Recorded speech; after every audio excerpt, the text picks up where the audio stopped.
जब अवनी देखती है कि कनिष्क ने उसका हाथ पकड़ के रखा था तो वह उसकी तरफ देखकर गुस्से से कहती है, लीव मी और माई हैंड। कनिष्क उसकी बात को सुनकर भी अनसुना करते हुए कहता है, क्या तुम मुझसे दोस्ती करोगी? इस बार अवनी अपना हाथ उसके हाथ से झटके से छुड़ाकर अपनी उंगली पॉइंट करते हुए कहती है, लुक मिस्टर, तुम जो कोई भी हो, आइंदा से मेरा हाथ पकड़ने की कोशिश तुम बिल्कुल भी मत करना। और जहाँ तक दोस्ती की बात है, अब तो मैं तुमसे दुश्मनी भी ना करूं। यह कहकर वहाँ से चली जाती है। वेद अपनी जगह से उठकर कनिष्क के पास जाता है और उसके कॉलर को ठीक करते हुए कहता है, वह मेरी है और अगर तुझे यकीन न हो तो जा कर पूछ ले, वह मेरी है। अगर तूने आइंदा से उसकी तरफ नज़र उठाकर भी देखा तो नज़र उठाने के लिए आंखें ही नहीं बचेंगी। इसलिए जितना हो सके उतना उससे दूर रह। यही तेरे लिए और तेरी लाइफ के लिए ज़्यादा अच्छा रहेगा। यह कहकर वहाँ से चला जाता है। जब वेद बाहर आता है तो देखता है अवनी अपने हाथ को झाड़ते हुए जा रही थी। वेद दौड़कर उसके पास जाता है और उसका हाथ पकड़कर कॉरिडोर के खाली रूम में ले जाता है। तो अवनी अचानक हाथ पकड़े जाने से घबरा जाती है, लेकिन जब वह वेद को देखती है तो अपना हाथ छुड़वाते हुए कहती है, यह क्या बदतमीजी है? तो वेद उसके हाथ को कस के पकड़ते हुए कहता है, बदतमीजी नहीं है, मैंने तो तुम्हें शराफत के साथ लेकर आया हूँ। लुक मिस्टर राठौर, कॉलेज में मैं सिर्फ तुम्हारी असिस्टेंट हूँ, इसलिए अपने आप को ज़्यादा महान बनने की कोशिश मत करो। वेद उसके गले को पकड़ते हुए कहता है, मैं तुम्हें अपने हिल से बाहर क्या लेकर आया? तुम्हारे तो पंख ही फड़फड़ाने की जगह उड़ने लगे। यह मत सोचना कि तुम आसानी से मुझे चकमा देकर जा सकती हो। यह कभी नहीं होगा। तुम हमेशा मेरे पिंजरे में ही कैद रहोगी। अवनी उससे अपना गला छुड़वाकर उसकी तरफ देखकर कहती है, थैंक यू मुझे याद दिलाने के लिए। And leave my hand. Ved उसके गले को बाल सहित पीछे से पकड़ते हुए कहता है, इतनी क्या जल्दी है? तुम काफ़ी ज़्यादा स्वीट लग रही हो।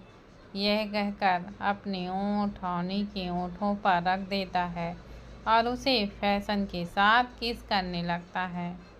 दो काली आंखें जो अब तक लाल हो चुकी थी, वह उन दोनों को ही देख रही थी।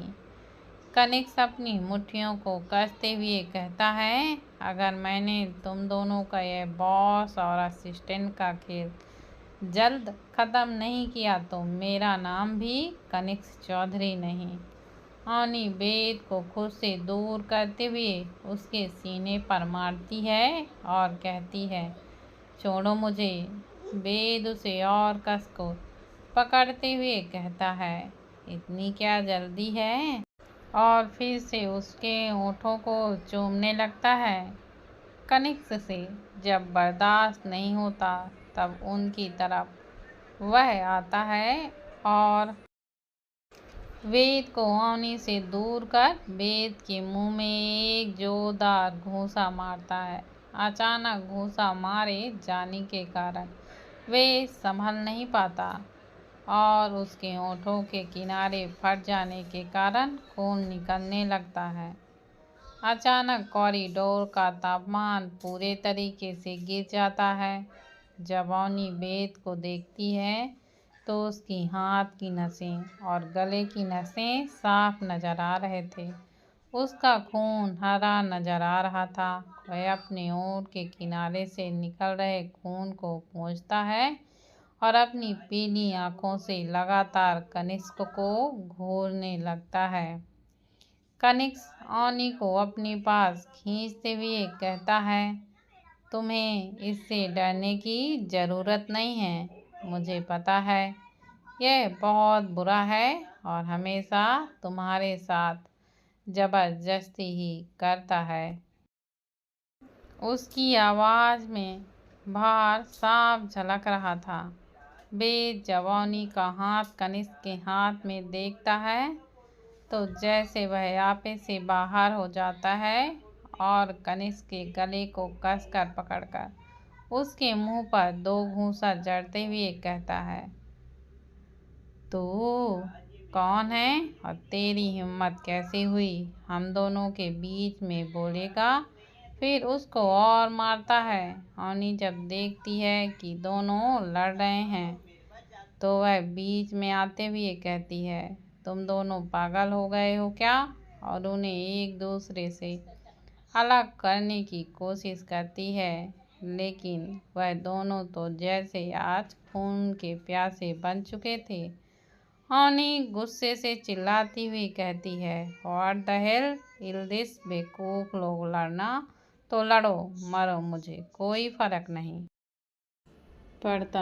यह कहकर वह उन दोनों को वहीं छोड़कर वहां से चली जाती है। कनिष्क उसके जाने के बाद वेद के मुंह पर एक और घूंसा मारता है। वेद भी कहाँ पीछे रहने वाला था। वह उसके मुंह पर 2 घूंसा मारता है। तभी वहां पर शौर्य, कवि, वीर और अभिनय आ जाते हैं। राशि भी उनके साथ थी।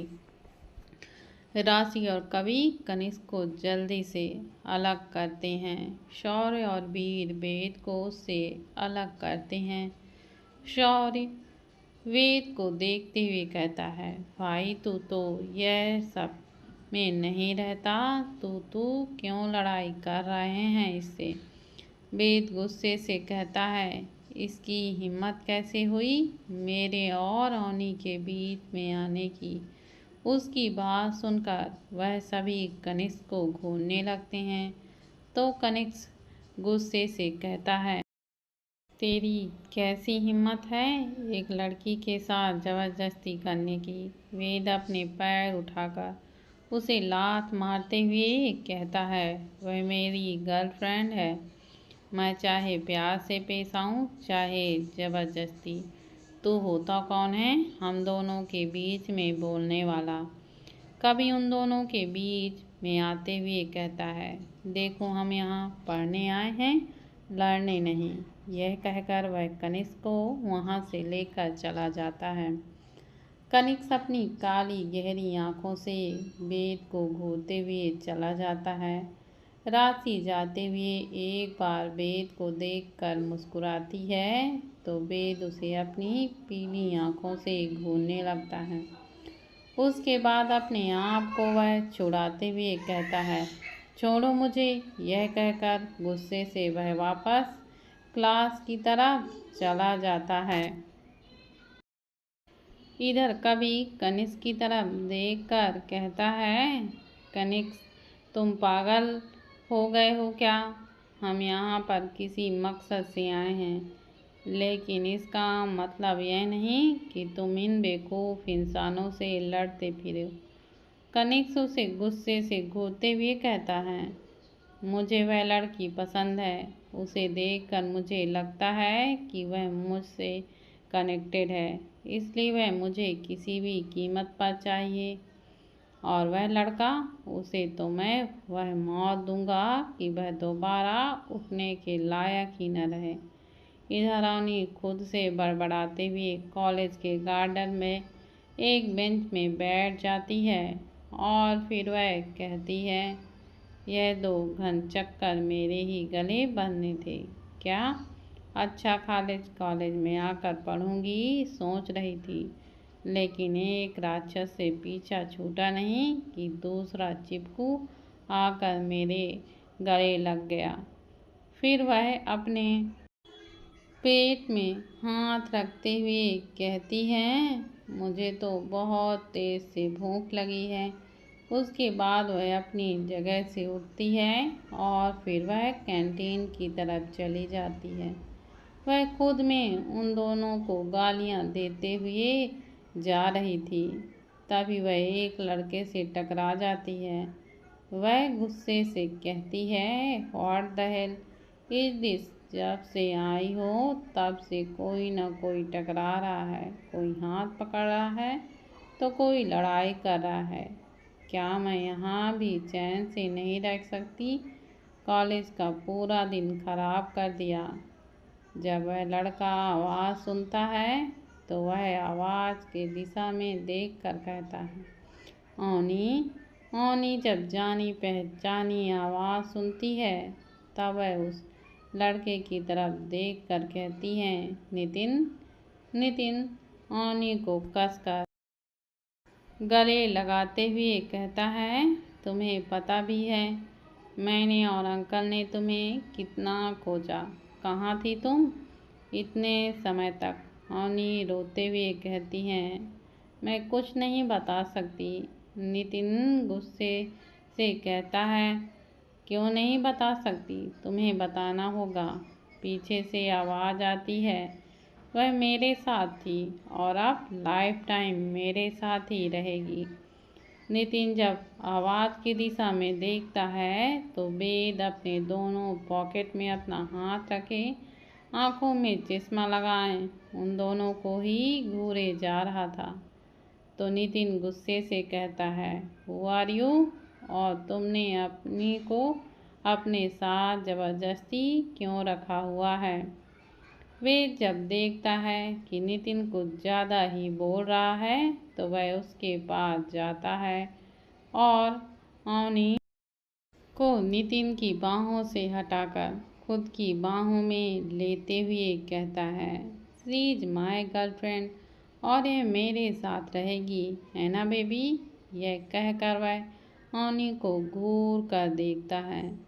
ओनी जल्दी से कहती है, हाँ, ये मेरा बॉयफ्रेंड है और हम दोनों लिव इन रिलेशनशिप में हैं, इसलिए हम दोनों साथ में रहते हैं। आप ना ज़्यादा परेशान ना हो, मैं बिल्कुल ठीक हूँ। नितिन गुस्से से कहता है, प्यार कर रही हो तुम? क्या बेवकूफ़ हो?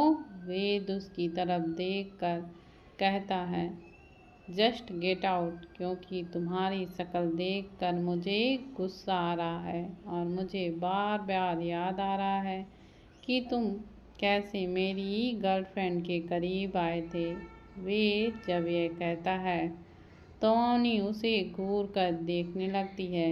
उसे वेद की बातें सुनकर चक्कर आ रहे थे कि यह लड़का क्यों इतना उसके पीछे पड़ा हुआ है। नितिन कहता है, तुम्हारी हिम्मत कैसे हुई मुझसे बदतमीजी करने की? वेद गुस्से से कहता है, तमीज़ से बात करो वरना मैं तुम्हें मौत के घाट उतारने में ज़रा भी देरी नहीं करूँगा।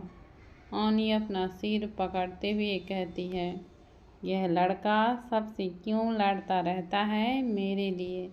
फिर वह नितिन की तरफ देखकर कहती है, भाई मैं चलती हूँ, ठीक है, आप दोनों निपट लीजिए। यह कहकर वहाँ से चली जाती है।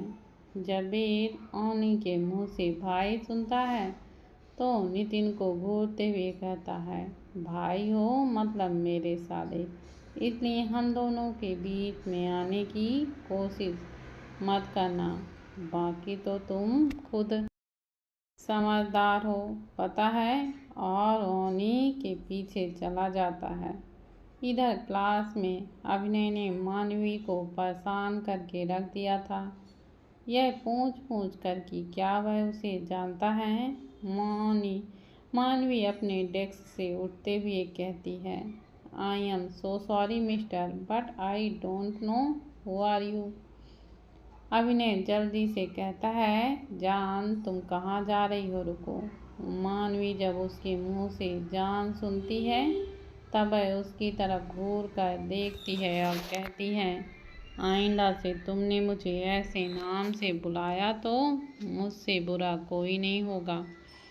अभिनय सीरियस होकर उसके कान में धीरे से कहता है, चलो एक बार और वन नाइट स्टैंड करें। जब मानवी अभिनय के मुंह से यह सब बातें सुनती है तो वह अपनी आंखें छोटी करके अभिनव को घूरते हुए कहती है, माइंड योर लैंग्वेज मिस्टर अभिनय कपूर। अगर मैं चाहूँ तो तुम्हें अभी तुम्हारे किए गए बदतमीजी का जवाब तुम्हारे गाल लाल पीले करके दे सकती हूँ। अभिनय अपना चेहरा उसके और करीब करते हुए कहता है, लो मारो मुझे, मारो ना, लेकिन एक बात याद रखना, मैंने जो कहा है वह बिल्कुल सच है। My dear short crop and short jean, अभी जो तुम सलवार कुर्ती में आई हो वह तो रात होते ही उतर जाएंगे ना। मानवी गुस्से से कांप रही थी।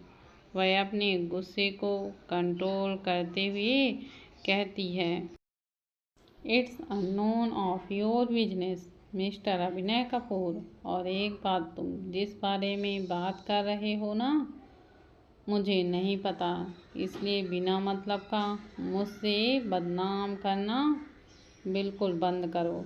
अभिनय उसके पास जाकर उसे सूंघते हुए कहता है, लेकिन स्मेल तो वही है और मैं खुशबू के मामले में कभी भी धोखा नहीं खाता। Because I am a bold.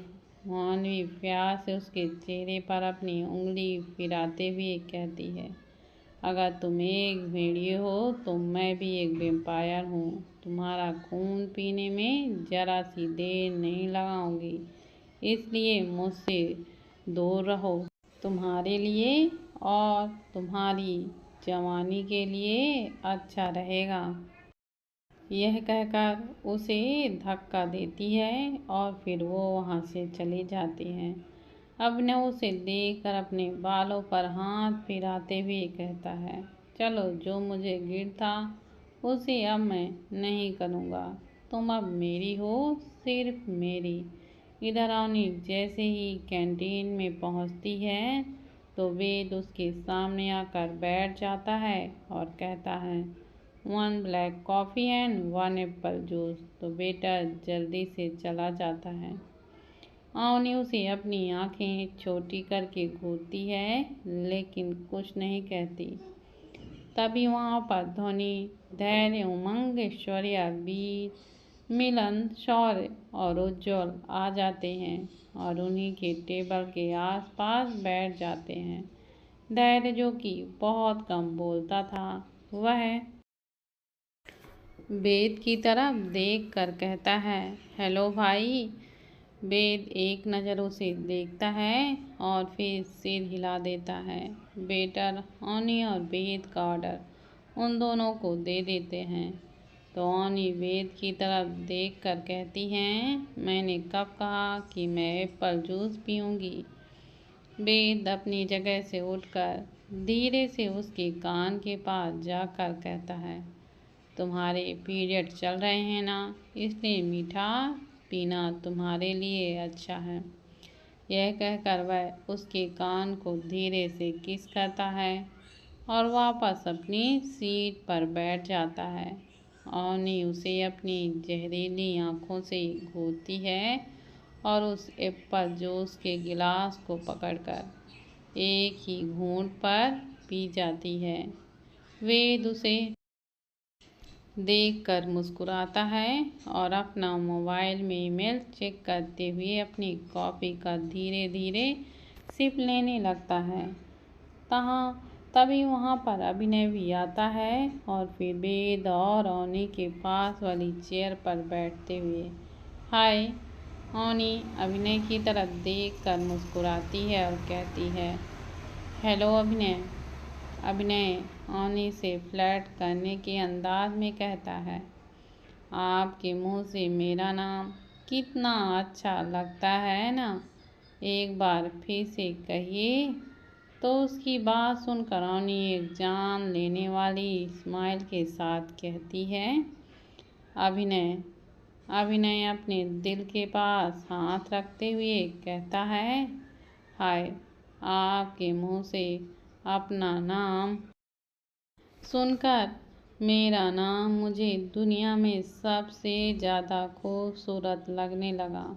मन तो करता है कि जिंदगी भर आपके मुंह से अपना नाम सुनता रहूं। कान को कितना ही सुकून मिल रहा है।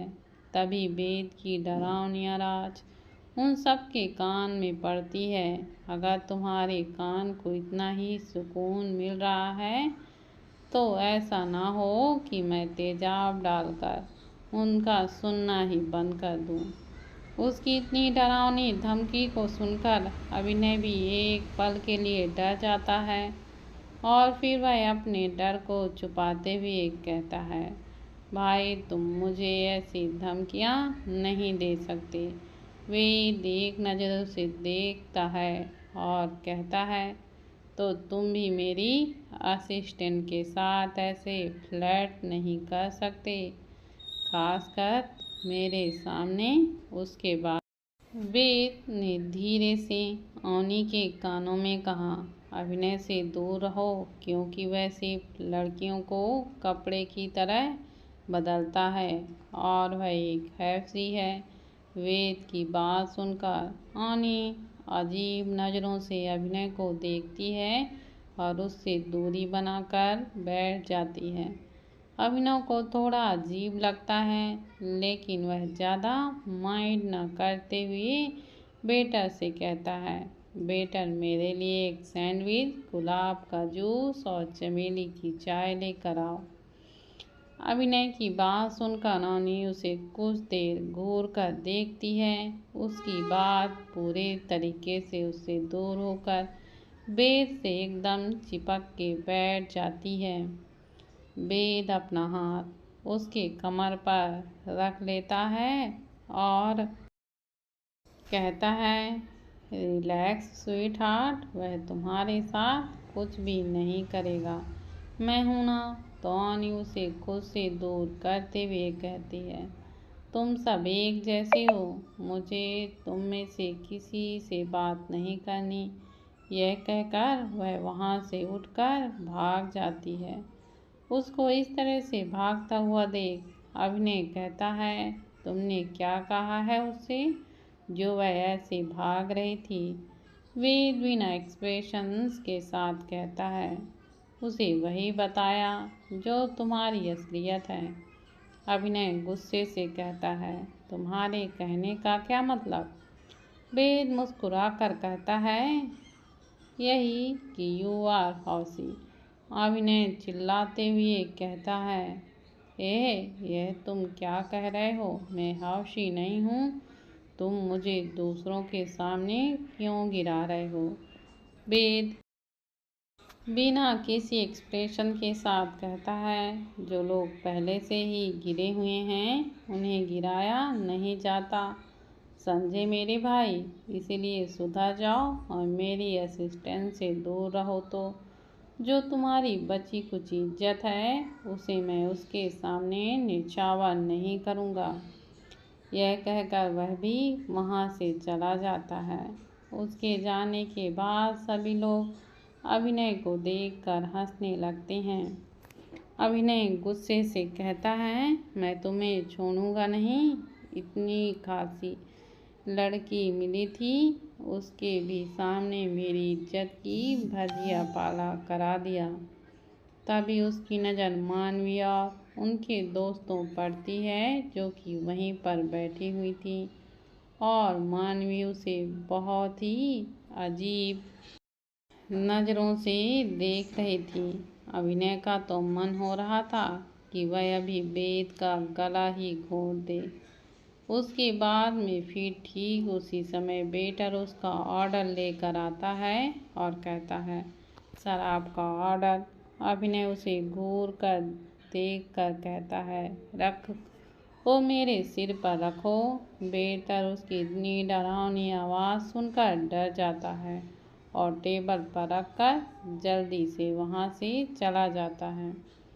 तो उज्ज्वल कहता है, कम डाउन ब्रो, आपको पता है ना वेद भाई कैसा है, फिर भी आप हमेशा उससे उलझते ही रहते हो।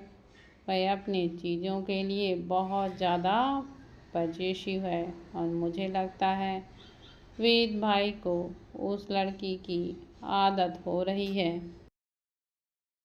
जिसके कारण वह इतना ज़्यादा ओवर रिएक्ट कर रहे हैं। उसकी बात सुनकर वहाँ बैठा शौर्य और वीर मुस्कुरा देते हैं।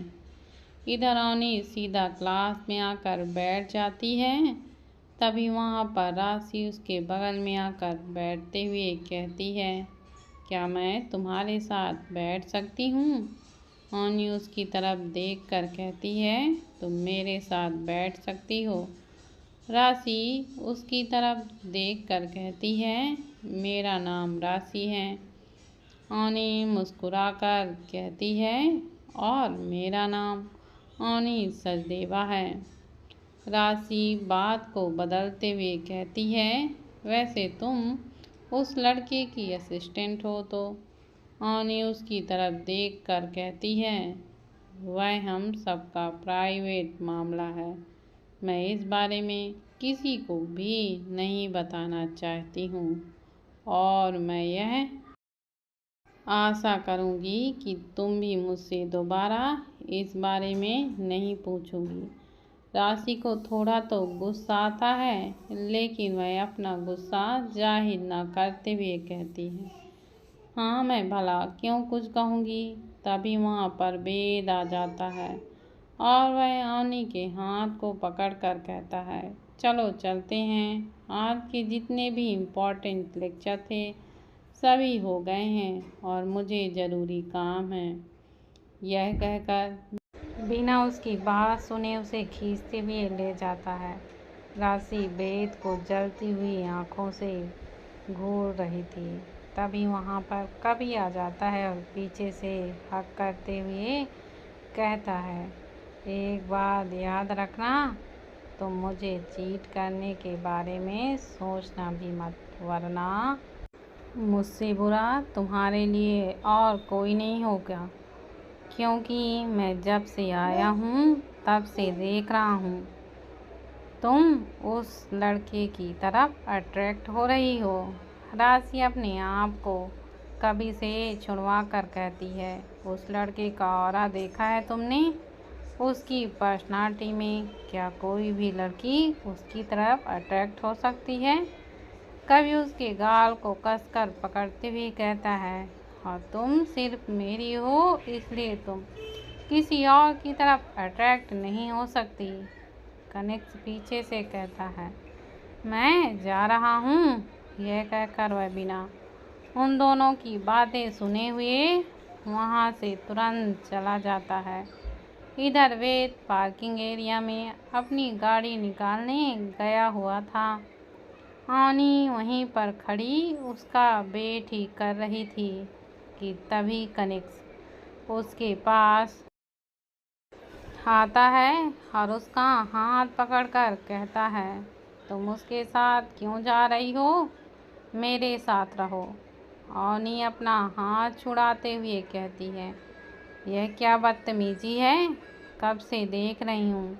अरे नहीं करनी मुझे दोस्ती, और मैं भला तुम्हारे साथ क्यों रहूं?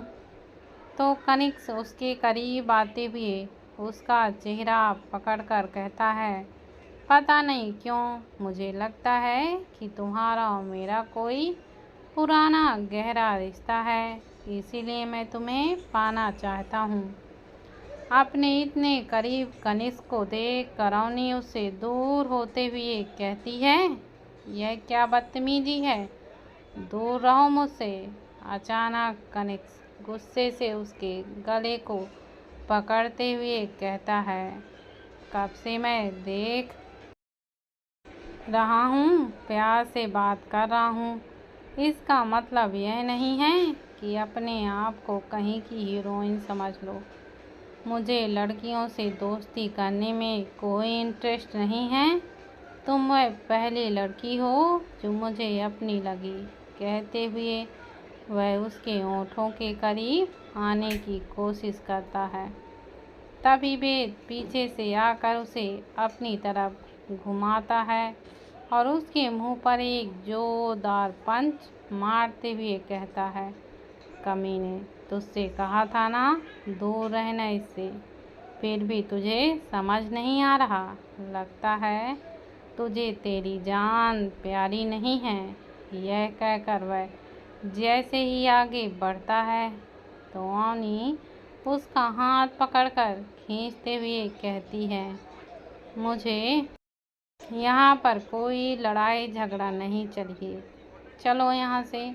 वेद उससे अपना हाथ छुड़वाते हुए कहता है, तुम एक नंबर की डरपोक हो, कभी किसी का सामना करना नहीं जानती।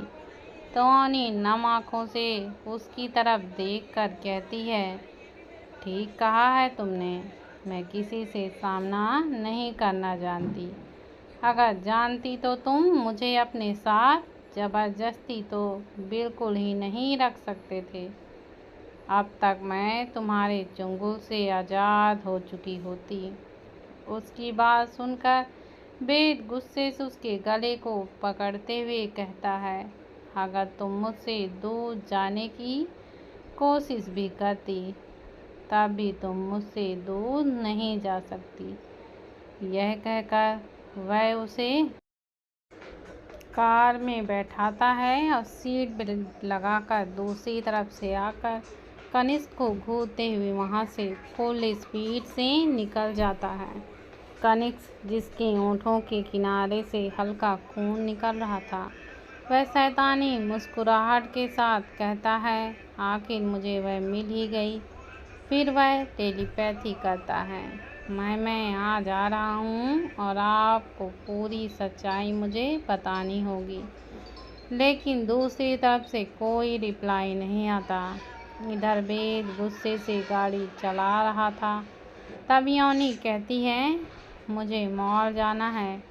वेद उसे घूर कर देखता है तो अवनी उसे दुगनी तरीके से घूरते हुए कहती है, तुम मुझे लेकर जा रहे हो कि नहीं। वेद गुस्से से कार मॉल की तरफ मोड़ देता है और कुछ ही देर बाद वह दोनों मॉल के बाहर खड़े हुए थे। वेद गाड़ी से उतरता है और अपनी आंखों में सेट्स चढ़ा लेता है। अवनी उसे घूर कर देखती है और फिर धीरे से कहती है कि यह अमीरों के अमीर वाले चोचले। उसके बाद वह सीधा वेद को इग्नोर करते हुए मॉल के अंदर चली जाती है। सभी लड़कियां वेद को देखकर आहें भर रही थीं, तो वहीं लड़के अवनी को ही घूर रहे थे। उनको देखते ही मैनेजर जल्दी से आते हुए कहता है, यस सर, आपको बताना चाहिए था कि आप आ रहे हैं। वेद उसकी तरफ घूर के देखता है और कहता है, मुझे नहीं, इसे शॉपिंग करनी है। मैनेजर अवनी की तरफ देख कर कहता है, यस सर। उसके बाद अवनी से कहता है, कम इन मैम।